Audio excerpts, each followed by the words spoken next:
সুপ্রিয় দর্শক, আপনারা কি লঙ্কা গাছে এমন ফলন পেতে চান? লঙ্কা গাছে এমন ফলন পেতে হলে প্রথমেই বীজতলার দিকে খেয়াল রাখতে হবে। বীজতলা যদি ঠিকঠাক হয় তবেই এমন লঙ্কা পাওয়া সম্ভব।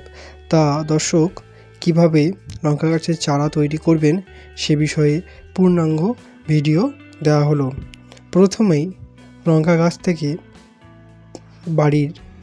থেকে পাকা পাকা লঙ্কা সংগ্রহ করতে হবে। দেখুন কেমন লঙ্কা আমি সংগ্রহ করছি, এটি গুলি লঙ্কা, অত্যন্ত ঝাল। তারপরে এই লঙ্কাগুলো এইভাবে ছুরি দিয়ে কাটতে হবে।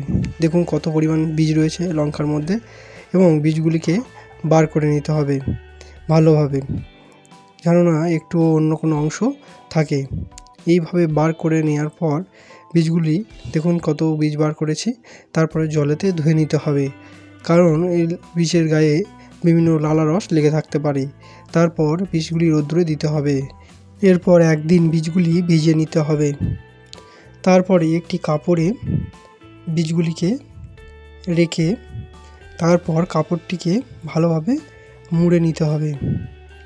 দেখুন আমরা কিভাবে কাপড়টির মধ্যে বীজগুলি রেখে কাপড়টি মুড়ে দিই।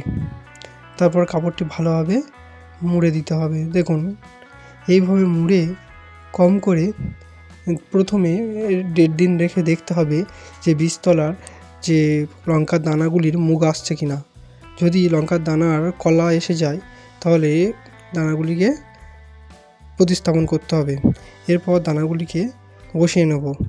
দেখুন প্রত্যেকটা দানার একটু একটু মুখ এসে গিয়েছে। ঝুরঝুরে মাটি তৈরি করে নিতে হবে। আমি গাছগুলিকে টবে তৈরি করছি। তারপর হালকা হাতে লঙ্কার বীজগুলিকে ছড়িয়ে দিতে হবে টবের মধ্যে।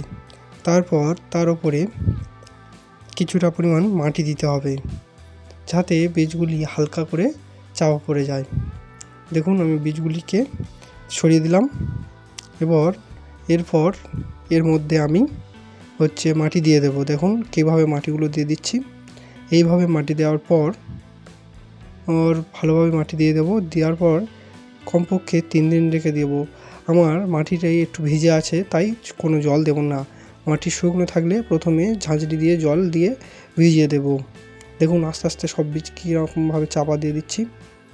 তারপর দেখব 2 থেকে 3 দিনের মধ্যে লঙ্কা গাছ বেরিয়ে আসবে।